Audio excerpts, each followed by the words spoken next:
train, flying at full speed, or gliding through thermal breezes, birds have been crossing the sky since time immemorial, sole masters of the air. Our ancestors, exhausted by their long treks, gazed with passion at the birds across the heavens. Icarus' dream has now become reality. In every corner of the blue sky, planes trace their own history in white trails and share the air with birds. To prevent the dream from becoming a nightmare, we must bear in mind that this man-bird cohabitation in the sky requires some special precautions.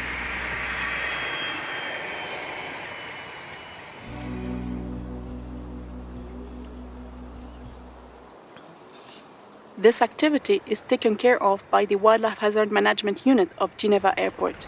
Its main mission: prevent collisions between aircraft and wildlife to ensure the safety of passengers, crews, and residents living close to the airport. Over the last few years, aviation has undergone phenomenal technical development. Air traffic is forever increasing, as are wildlife populations and more particularly bird populations. Ever more silence and constantly faster planes increase strike risk further. For aviation to continue to be one of the safest transport modes, it is the responsibility of each airport to implement safety procedures, including wildlife hazard prevention. Avec près de 200 000 mouvements d'avions par année et plus de 100 espèces d'oiseaux recensées sur notre plateforme, c'est une véritable cohabitation qui s'organise sur le site de Genève Aéroport, et ce avant tout pour la sécurité de nos passagers et également pour la sauvegarde de la faune. It is a complex task to make airport areas safe. The presence of wildlife is a natural phenomenon and subject to its own laws. As such, man must observe, understand, analyze, and adapt. No air traffic control exists to guide wildlife movements. When a bird's path crosses that of a plane's, the strike can cause extensive damage and even result in an air disaster. Wildlife risk represents the second cause of incident and the sixth cause of accident for civil aviation worldwide. A strike with a group of small birds can be just as dangerous as a strike with a single large bird. If impact occurs, damage can be more or less considerable. A collision with an 85-gram common starling in flight may cause a deformation equivalent to a force of 450 kilograms. In the case of a gray heron, about 1.9 kilogram, this force can amount to 50 to 60 tons. In case of collision during the initial acceleration, planes must frequently abort takeoff. While flying, a plane may need to make an emergency landing and be thoroughly inspected. On the ground, airport firefighters must be ready to intervene on any plane in difficulty and ensure the safety of its occupants. Lors d'impact avec un oiseau, chose importante qu'il faut connaître, c'est la configuration de l'avion. Si durant l'approche ou le décollage, les becs de bord d'attaque étaient en configuration sortie, la probabilité est élevée qu'un oiseau vienne se coincer entre ces becs de bord d'attaque et le bord d'attaque de l'aile. D'autres parties de l'avion ont des probabilités élevées d'impact avec les oiseaux. Je pense en particulier au radome, qui est la partie avant du fuselage. En dessous du radome, il y a aussi les vitres frontales et latérales du cockpit qui, elles, ont aussi une probabilité élevée d'avoir un impact avec les oiseaux, mais c'est prévu pour et normalement, il n'y a pas de problème majeur. Costs are substantial. Wildlife strike costs every year $1.2 billion to airlines worldwide, on replacement parts alone. Jet engines are highly exposed to risk. Manufacturers have been paying a close attention to their design. Most improvements concern noise reduction and performance, but also safety in the event of an ingestion. However, heightened performances increase the volumes of air absorbed through the engine, increasing in turn the risk of bird ingestion. Basically, any foreign object that enters the compressor or combustion chamber carries a serious risk of causing jet engine failure or even total loss of the engine. Therefore, engine protection has been reinforced. Si un oiseau rentre en contact avec un moteur, eh bien, vous avez ces pales que l'on appelle le fan en anglais ou les pales en titane, la soufflante, et l'oiseau va faire que, eh bien, va déformer ces pales, et ces pales étant déformées vont engendrer une vibration anormale au niveau du fuselage qui peut mettre en péril l'avion en lui-même. Si l'oiseau, par la force centrifuge, peut être évacué dans cette partie extérieure, Ça, c'est moins lourd de conséquences car vous avez l'oiseau qui va s'en aller directement à l'extérieur du moteur. Par contre, si l'oiseau ou des débris d'oiseaux rentrent dans cette première partie, à l'arrière du fan, vous avez la partie qu'on appelle primaire, qui est le moteur. Et vous risquez d'avoir un étouffement, donc un arrêt de ce moteur. Airports are first and foremost industrial areas and may seem inhospitable to wildlife. However, they offer specific biotopes. Human activity is relatively reduced and natural habitats are often rich. They favor the presence of wildlife, in particular birds. This is why a great diversity of species can be found. Aux alentours de l'aéroport, nous avons quelques massifs boisés, mais nous avons surtout une très grande pression des milieux urbains. Nous avons recensé jusqu'à 130 espèces. Parmi ces espèces, nous allons trouver bien entendu des espèces dites sédentaires, mais nous avons plusieurs espèces migratrices. Nous avons des cigognes, nous avons des milans. On va retrouver en espèces nicheuses à proximité de la pie-grièche écorcheur, de l'autour des palombes, de l'épervier d'Europe, voire quelques faucons cresserelles. Et nous avons parmi ceux-ci également quelques rapaces nocturnes tels que le hibou moyen-duc ou la chouette hulotte. Et au nombre de ces 130 espèces qui ont été recensées sur cette plateforme, nous avons des espèces qui figurent donc sur la liste rouge au niveau européen. Voilà, là on vient de découvrir un des nombreux indices de présence. En l'occurrence, c'est les restes d'une pelote de réjection de buse variable. Ce qui va premièrement nous indiquer qu'on a la présence de buse ou d'un autre rapace soit diurne soit nocturne. Et bien entendu ici nous voyons très visiblement les restes d'un crâne. Nous avons une incisive, nous avons une mâchoire. Ces restes vont nous déterminer le type de micro-mammifères qui vont être présents sur cette zone aéroportuaire. Et pour nous, c'est aussi très important puisque ça va nous indiquer le type de proie qui vont attirer certains rapaces. Wildlife find living conditions attractive in airport zones. Operators must protect planes and their occupants. Measures must be implemented to reduce wildlife risks. Unlike humans, birds are not that bothered by the noise of aircraft. This means that they can be more unpredictable and more dangerous. 9 collisions sur 10 se produisent sur les aéroports ou aux abords directs. Alors quand on sait que la phase de décollage et la phase d'atterrissage sont les plus critiques lors d'un vol, évidemment la responsabilité des aéroports est engagée et il faut mettre en place un concept de prévention du péril animalier adapté spécifiquement à l'aéroport. On le voit par exemple ici derrière moi, à Genève Aéroport, on a une forêt à proximité, donc évidemment qu'on ne va pas travailler de la même manière que sur un autre aéroport où nous n'aurions pas de forêt, nous aurions par exemple que des prairies ou bien que du sable dans le désert. Donc chaque aéroport reste un cas spécifique à traiter. En priorité, on va mettre un concept de mesure passive en place, c'est-à-dire qu'on va rendre le site aéroportuaire inhospitalier pour la faune, en équipant par exemple les panneaux de balisage de pics pour empêcher que les oiseaux se posent. On va rendre les façades ou les toitures inattractives pour pas qu'on ait de la nidification d'oiseaux. Et puis en priorité, évidemment, on va poser une clôture tout le tour de l'aéroport pour éviter que la faune ne puisse pénétrer dans l'enceinte aéroportuaire. To prevent wildlife from entering the airport zone, fencing is regularly inspected, and the flows of the wire mesh or tunnels dug by small mammals are reported by wildlife hazard prevention agents. That way, the airport's technical services can quickly undertake any repairs required. We have to encourage birds to nest elsewhere. At Geneva Airport, this was successfully undertaken for house martins and common swifts. Artificial nesting boxes were set up at a distance from the runway. This considerably reduced the risk induced by the birds, yet preserved and encouraged the survival of these threatened species that must be protected.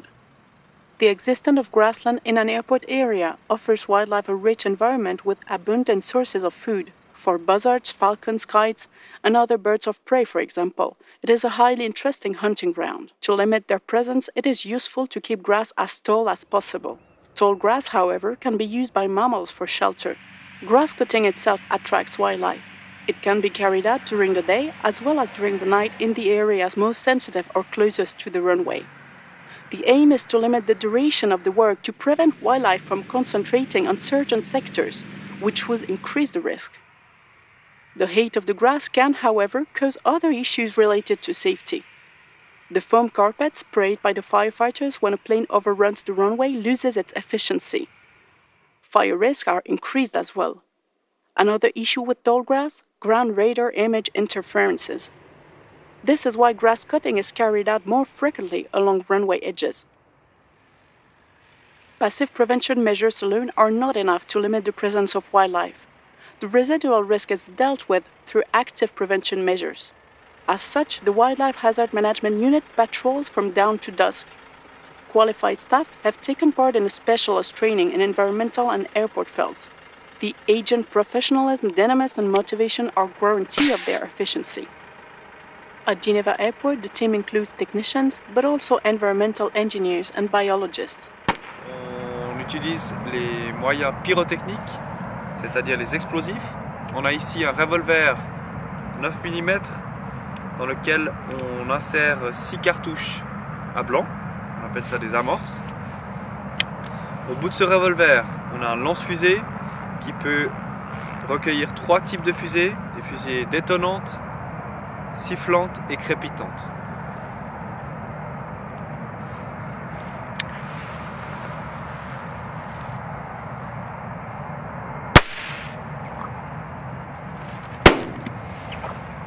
Les moyens pyrotechniques sont très rapidement mobilisables, on peut tout de suite intervenir s'il y a un groupe d'oiseaux. Et par contre, le seul inconvénient, la portée est un petit peu limitée, les fusées vont jusqu'à environ 70-75 mètres quand on doit couvrir des surfaces de plusieurs centaines d'hectares. On dispose d'un autre moyen d'effarouchement qui est le laser. C'est un faisceau optique d'un diamètre de 5 cm qui a une portée de plusieurs centaines de mètres, qui est très efficace pour effrayer les oiseaux sur de très longues distances. C'est un appareil qu'on peut aussi utiliser quand il y a un temps brumeux comme aujourd'hui. Ça va être très efficace non seulement sur un oiseau, mais aussi sur des groupes d'oiseaux entiers. On peut vraiment effaroucher tout un groupe d'oiseaux. Par contre, un des inconvénients, c'est que ça prend un peu plus de temps qu'une cartouche à tirer. C'est-à-dire qu'on doit arrêter le véhicule, ouvrir le tiroir, prendre le laser, ouvrir la fenêtre, et à ce moment-là, on peut l'utiliser. Ça prend un peu plus de temps. Une des missions de l'agent de prévention du péril animalier est de diversifier les méthodes d'effarouchement pour éviter tout phénomène d'accoutumance. Nous avons une très vieille méthode et qui marche très bien, particulièrement sur les populations de corvidés, c'est la méthode du parapluie. Donc l'agent va descendre du véhicule, il va prendre son parapluie et il va l'ouvrir et le fermer. Et ça, c'est une incidence non négligeable donc en effarouchement pour ces populations d'oiseaux. Distress calls, predator calls, or noises. All of them constitute efficient means to deter birds. They can be broadcast from the response vehicle or through generators strategically positioned along the runway. They can be operated by remote control. The vehicle itself has a deterrent effect. This is why agents must adapt their patrols depending on the presence of birds to avoid increasing the risk.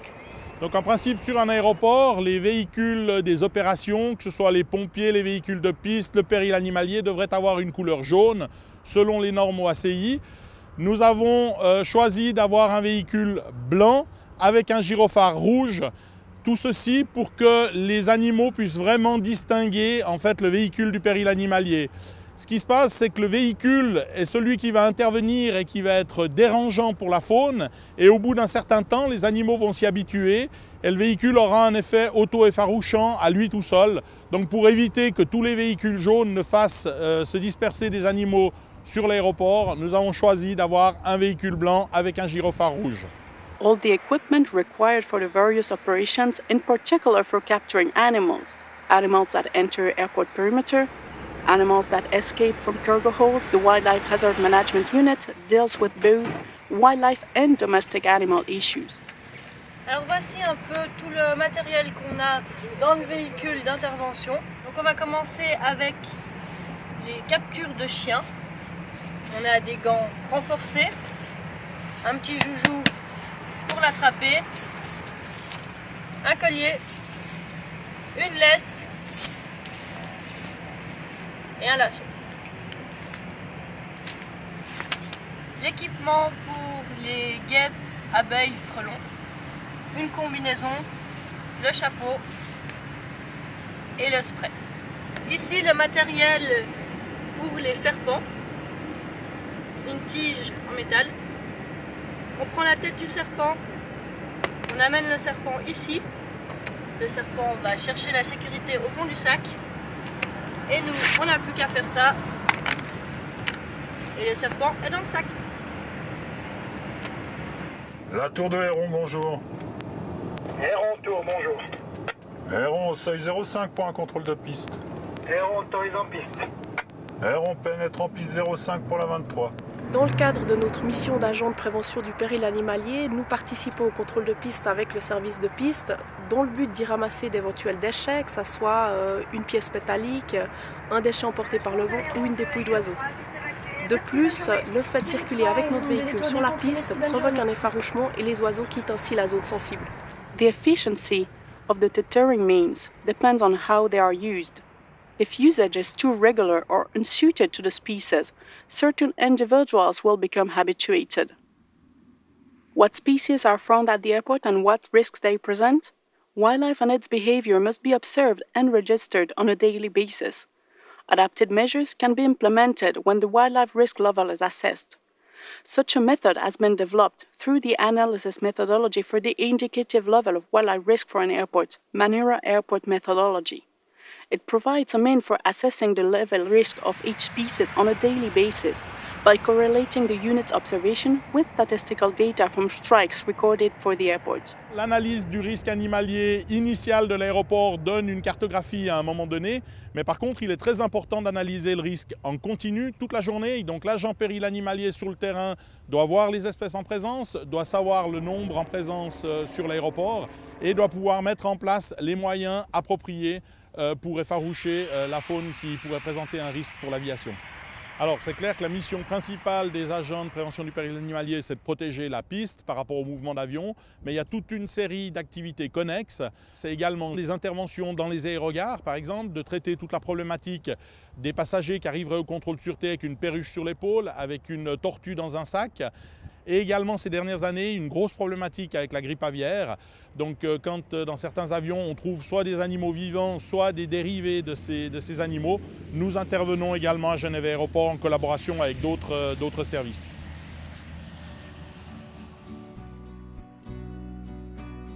Leonardo da Vinci warned us, "Once you have tasted flight, you will forever walk the earth with your eyes turned skyward.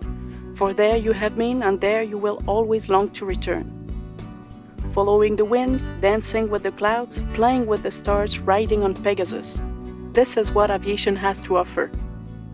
However, we have to share the skies with birds that may cause collisions. To limit wildlife risk on an airport, an efficient collaboration must be implemented between all partners. Wildlife hazard prevention involves the participation of all services along with environmental specialists. Men and women working together in the best interest of safety. Men and women united for the freedom of the sky.